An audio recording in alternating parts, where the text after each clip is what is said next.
Welcome to Beaded Doilies by Shell. In this video I'm going to show you how to add the remaining circles for your row, unless you are doing the egg doily, that teeny-tiny doily. That one, the last circle will be done differently, so you'll want a different video for that.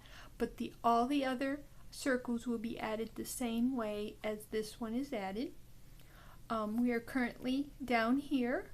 So we want to get up here, so we want to go through 1, 2, 3 side beads. So see where your string is coming out of, and you'll want to go through 1,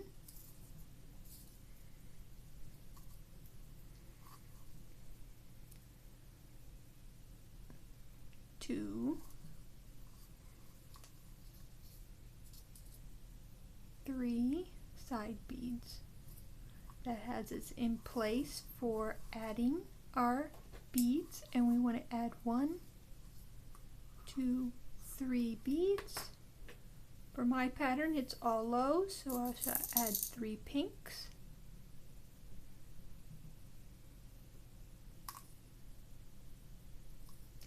And then you want to go through the top bead of your previous circle that you added previously.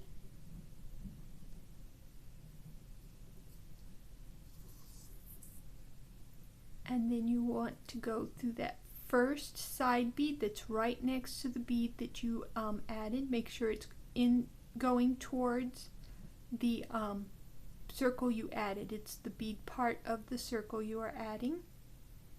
You just want to go through the 1. And then you'll repeat this step for the remaining circles. Like I said, for the long one and for the short one, only the egg, the last one, will be different. And then once you have added them all, you'll stop here and continue to the next video. Hope to see you there.